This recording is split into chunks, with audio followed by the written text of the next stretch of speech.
Alright, so do I regret pulling for Xianyun? This video is long overdue now that we're kind of wrapping up 4.4 and getting ready for 4.5, and also the new character that's coming in 4.5. New character in 4.4, which I summoned for, and not only did I summon for her, but I also went for her C1 and was crazy enough to go for her C2. Luckily, I don't have her C2, but I summoned enough to have a guaranteed 5-star for my next pull. That's something to look forward to because we know that Arlecchino is around the corner, and that character is looking more and more promising with everything that's getting released. So after playing with Xianyun for almost a month now, I think, I have some points on why I regret pulling for this character, and there are some pros and cons, and I just wanted to share my thoughts. What I have realized with Xianyun is that she's not as viable as like other anime characters like Kazuha, Sucrose even. Pretty sad because this character design is amazing, her backstory being she's a cloud retainer and also a master of Ganyu and Shenhe. But for her to have that kind of kit, I am still to this day very disappointed, because for this character to have that kind of story and not be as like viable as like Sucrose is a 4-star, I think that's a crime. Also wanted to compare her with Jean, because before her release, a lot of people compared Xianyun with Jean because of her healing capability, and Jean's healing, you know, it only heals the whole party for the initial burst, and then afterwards it's only the active character on the field. And people were saying like, you know, Xianyun heals the whole party, and I do want to talk about that in my pros and cons, so let's wait till then. When it comes to anime characters, I usually go for, I think we all do, when it comes to anime character, it's the grouping capability, and anime has one of the best artifacts out there, which is the Viridescent set, which shreds the elemental resistant. It's amazing. It's one of the best artifacts in Genshin. It's like a go-to set for anime characters, and for me, Xianyun is the character that can use the Viridescent set, but she's not the best one out there, and I don't even think she's like the second best, not even the third best. That right there is pretty sad as well. Now, I'm not going to bash Xianyun in this whole video. I am going to talk about her pros. Alright, so like I mentioned before, the Viridescent set, you know, Xianyun can use it because she's a Nemo character, and also she's a catalyst user. You know, her application, her Nemo application is a lot easier because you don't have to wait for like a skill or burst to apply a Nemo. You can just use normal attack to activate the swirl damage. And for me, her elemental skill was the main selling point for me because I really enjoyed the animation. For me, Genshin is a very easy game, and if you like the character, the way it plays, I think you should definitely look into summoning for that character, because the game, it's not any like meta character that you should go for, and it's not even like, you know, some of the characters we say things like, oh, it's a must pull, like Furina and even Kazuha, but if you don't care for the gameplay, don't summon for these characters, because the game is easy enough to build your own 4-star characters, not even 5-star, and we're talking about like the original 4-star. Low-key, they're 5 stars, but I'm not going to go down the list. If you have been playing Genshin enough, you know their names. So yeah, and also with Xianyun's elemental skill, I enjoyed her in the overworld where, you know, traveling was a lot easier. She covers more ground, and I have done some, well, I posted some shorts where I did a comparison between her and Yelan. Doing a couple of videos, I realized that Xianyun covers more ground than Yelan, and they're both C1. And with Xianyun, the interesting part is that if you don't perform her last elemental skill animation where she dives in, like when she turns into a bird, if you don't perform that, it reduces her elemental skill. Therefore, you would have, if you have her C1, you already have additional elemental skill, but then if you don't perform the last animation of her elemental skill, the dive, you technically have like 3 elemental skills to use back to back, which is very, very useful in the exploration. And I think that's one of the reasons why she is a bit better than Yelan. And also climbing, I hate climbing in this game, and she makes it easier, Xianyun. So that's one of her pros, where if you enjoy the overworld, she is like the best character to go for. But I don't know if that's enough to justify pulling for this character.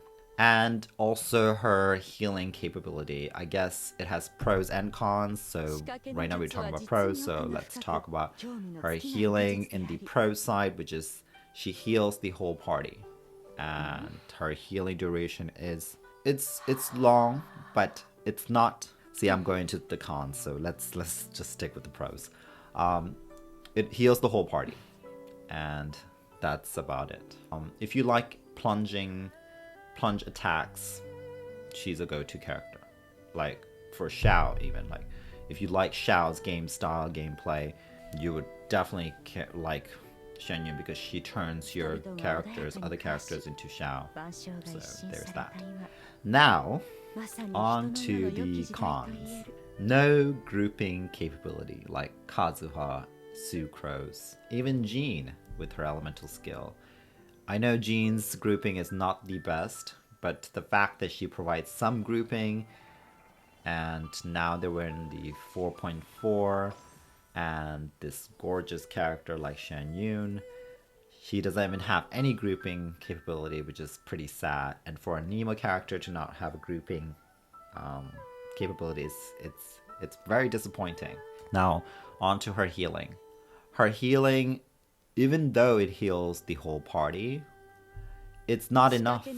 Set my Xianyun, because her healing based off her attack level, and my attack level with Bennett, it was like over 3,000, and there's a video and I'm gonna post it too. And I honestly thought that her healing was gonna do a little bit better, but compared to like Jean's initial heal through her burst, it's pretty sad how Jean's healing is much better, and she heals the whole party in one instant, and that's enough. And then once you get Jean's burst back, you can do another healing. But with Xianyun, it's a slow healing and it's not enough, and you could easily die if you're not too careful. And for me, I don't rely on this character for healing. Alright, so let's talk about her elemental skill. Even though it's one of the prettiest, but in Spiral Abyss, the animation takes time. And time is not something you want to waste, especially if you want to 36-star your Spiral Abyss. The payoff for performing all the animations where you leap 3 times to dive, there is no payoff. It's not grouping anything, it's not doing anything. If you want to apply a Nemo, you could easily just use her normal attack. For me, the elemental skill in Spiral Abyss, it's pretty useless unless you want to cover grounds when enemies are like running away, or if they're too far away, which is pretty helpful. But I would go for Yelan over Xianyun any day. Don't care for her plunge attack where her burst turns everybody into Xiao's elemental burst state. And for me, even though it's a gimmick for Furina, because my Furina is C6, and I really wanted to try her plunge attack, which provides the most damage when she's in that Hydra infusion state.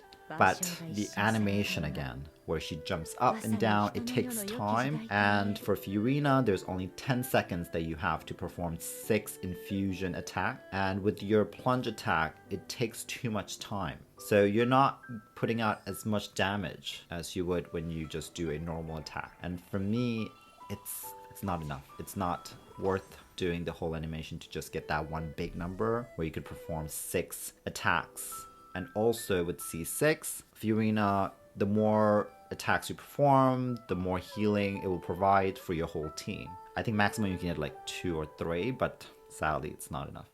But yeah, in conclusion, I do regret pulling for Xianyun, and if you missed out on her, I don't think you should go for her when she comes for her first rerun. By that time, we're probably gonna have other awesome characters. But listen, if you like the character and if you like the gameplay, go for it. But for me, right now, I am enjoying this character because for the exploration, but down the line, I do think that she's gonna get lost in the shuffle, and most likely I'm gonna replace her with Yelan because Yelan is C6. Even though she has replaced Yelan in the time being when it comes to the overworld exploration, but it's not like I need Xianyun to explore. Like, she makes it easier, but Yelan can easily do as well. But yeah, it's just this character lacks a lot, and for me, that's the unfortunate part. Yeah, sadly,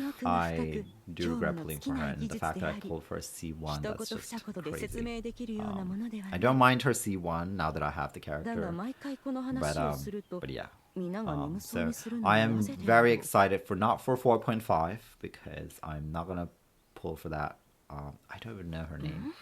She plays like Kaching and Al Haytham, which is one of my favorite gameplay when it comes to characters. I enjoy Kaching thoroughly. I don't have Al Haytham. I don't know if I'm gonna pull for him, but Kaching I adore, and she is C6. Fortunately for me, because I do like this character.